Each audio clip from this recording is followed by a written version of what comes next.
कपड़े धोने वाली बहू। शादी के पहले से ही विभा को कपड़े धोने का बड़ा शौक था।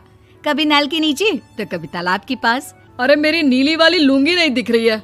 विभा की अम्मा, कहाँ रखी है लुंगी? अरे वो तो विभा ने परसों ही धोकर रखी थी आपकी अलमारी में, देखो वहीं होगी। वो ना मैंने आज धो दी, मुझे लगा कि गंदी हो गई होगी। अरे कैसे गंदी हो गई थी? उसे तो मैंने पहना भी नहीं। हे भगवान, इस लड़की के कपड़े धोने की आदत से परेशान हो गया हूँ मैं। जितना तो घर में राशन नहीं आता, उससे कहीं ज्यादा डिटर्जेंट पाउडर का खर्चा है। इसकी शादी करवा दो, शादी जाए अपने घर में ही करे काम, फिर चाहे घर के कपड़े धोने हो या पूरे गांव के। हाँ ठीक बोल रही हूँ, देखता हूँ मैं कोई लड़का। वो दिन भी आ जाता है जब विभा को देखने लड़के वाले आ जाते हैं। लड़की मुझे अच्छी लगी। होने वाली सास कहती है, बेटी अगर कुछ पूछना है तो पूछ लो। वैसे तो हमारी लड़की बहुत ही शर्मीली है, जो बोल दो वो मान लेती है, इसे क्या पूछना होगा।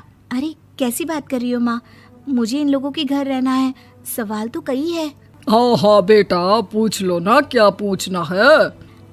आप लोगों के घर कपड़े कौन धोता है? सास का मुंह बन जाता है। देखो, अगर तुम ये कहना चाहती हो कि तुम्हें कपड़े धोने नहीं आते तो सुन लो, कपड़े मैं ही धोती हूँ, लेकिन तुम्हारे आ जाने के बाद मैं रुमाल तक नहीं धोऊंगी। अरे चुप रहना भाग्यवान, बहू बेचारी घर आई नहीं, उसे डराना शुरू कर दिया। वो क्या है ना बिटिया, अभी तक तो ये कल्लू की माँ ही धोती थी, लेकिन अब तुम्हारे पापा तो दहेज में वॉशिंग मशीन देंगे ही। तभी विभा की माँ बोल पड़ती है, सवाल भी पूछा तो क्या। वैसे भाई साहब, मशीन की तो फिर भी कपड़े धोने की कैपेसिटी होती है। मतलब जो बिटिया दे रहे हैं ना विभा, इसे कपड़े धोने का बहुत शौक है। ये आप लोगों के क्या, आस पड़ोस गांव मोहल्ले सबके कपड़े धो दे और उफ तक ना करे। बाहर देखा नहीं आपने कितने कपड़े सूख रहे हैं? सब हमारी बिटिया ने ही तो धोए हैं। बस भी करो ना माँ, शर्म आ रही इतनी तारीफ सुनकर। और तो और एक दाग निकाल कर दिखाओ तो मान जाऊं। हाँ अच्छा, माफ करना बेटा, मैंने गलत समझा। हमें तो रिश्ता बहुत पसंद है। और ऐसे जुड़ जाता है रिश्ता कपड़े धोने का शौक रखने वाली विभा का। उसकी शादी हो जाती है कोयला फैक्ट्री में काम करने वाले कल्लू के साथ। शादी के बाद अचानक विभा चिल्लाती हुई सास के पास आती है। सासू माँ, अरे सासू माँ कहाँ है आप? ये तो धोखा है, धोखा दिया आप लोगों ने मुझे। इसे ससुर के चक्कर के बारे में पता चल गया। अरे तो उसमें तुझे क्यों धोखा मिला है? अरे नल में पानी नहीं आता, कपड़े कैसे कब धुलेंगे? अच्छा, तू पानी नहीं आ रहा उसकी बात कर रही है। तो आपने क्या सोचा? कुछ नहीं। अच्छा, तेरी माँ ने कहा था कि कपड़े धोने का शौक है तुझे, याद आया मुझे।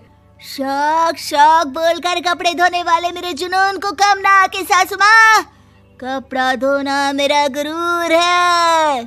तभी पति भी वहाँ आ जाता है। अभी मैंने इसे सनी देओल की फिल्म दिखाई है, उसी के डायलॉग मार रही है माँ। अच्छा सुन, साफ साफ बता रही हूँ, पानी सुबह 4 से 6 और शाम को 10 से 12 आता है, समझी?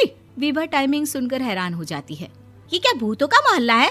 सुबह 4 बजे उठकर कौन कपड़े धोता है? 4 बजे टंकी में पानी जाता है, फिर सारा दिन धोना ना, किसने मना किया? अरे कैसी बात कर रही हैं? 200 लीटर की टंकी में कितने कपड़े धो लूंगी मैं? सुबह ही उठ जाऊंगी मैं। अब क्या था, विभा सुबह 4 से लेकर रात के 12 बजे तक कपड़े ही धोती रहती।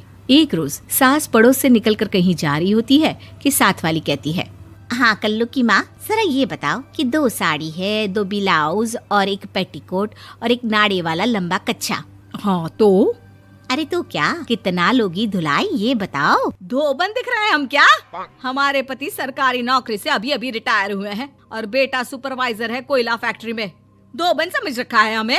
हाय रे कल्लू की अम्मा, माफ कर दो, वो तो मोहल्ले में यही सब बता रहे थे कि तुमने बहू को कपड़ा धुलवाने के काम में लगा दिया है। सास को पड़ोसन की बात सुनकर गुस्सा आ जाता है। वो घर पहुंचती है जहां घर के बाहर ही इतने सारे कपड़े सूख रहे होते हैं जितने कि किसी धोबन के घर पर। अरे ओ कल्लू की दुल्हन, बाहर निकल।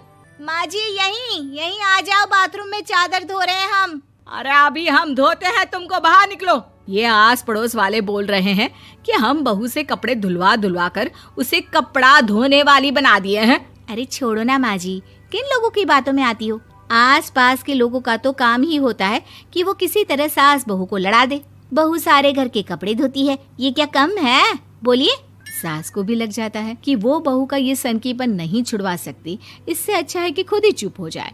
एक रोज सास और बहू मंदिर जाते हैं, जहाँ सास की साड़ी वहाँ खड़ी भीख मांगने वाली से मिलती है। माँ जी क्या बात है, आपकी साड़ी उस भिखारन से कितनी मिल रही है ना? हाँ हाँ, देखो तो दोनों की साड़ी मिल रही है। क्या बात है कल्लू की अम्मा, तुम खुद को तो अफसर की बीवी बताती हो और ऐसी सिंपल सी प्लेन साड़ी पहनकर घूमती हो। सिंपल और प्लेन नहीं है ये साड़ी। तो क्या सोने के धागे से फूल बने हैं? कुछ भी सासू माँ, कुछ भी। हाँ, बने थे इस साड़ी में सोने के धागे से फूल। मेरे पति लेकर आए थे मद्रास से स्पेशली मेरे लिए 10,000 की। ताहे भाई साहब इस भिखारन के लिए भी सेम टू सेम साड़ी लेकर आए होंगे 10,000 की। सास उस वक्त कुछ नहीं कहती, लेकिन बहू के साथ घर आती है और अलमारी से एल्बम निकाल कर लाती है। ये साड़ी देख रही है, ये वही साड़ी है जिसे मैंने अभी पहना था। इस साड़ी में ये जो चमकदार फूल दिख रहे हैं ना, ये सोने के धागों से काढ़े गए हैं। लेकिन तू लोकल वॉशिंग मशीन ब्रश से घिस घिस कर सारे फूलों को निकाल कर साड़ी प्लेन कर दी। मुझे माफ कर दीजिए सासू माँ। और तो और, जब मैंने तुझे तेरी गलती के लिए कुछ नहीं कहा, लेकिन तूने तो सबके सामने मेरा मजाक ही बना दिया। क्यों? बहू को समझ में आ जाता है कि अब से उसका कपड़े धोना बंद।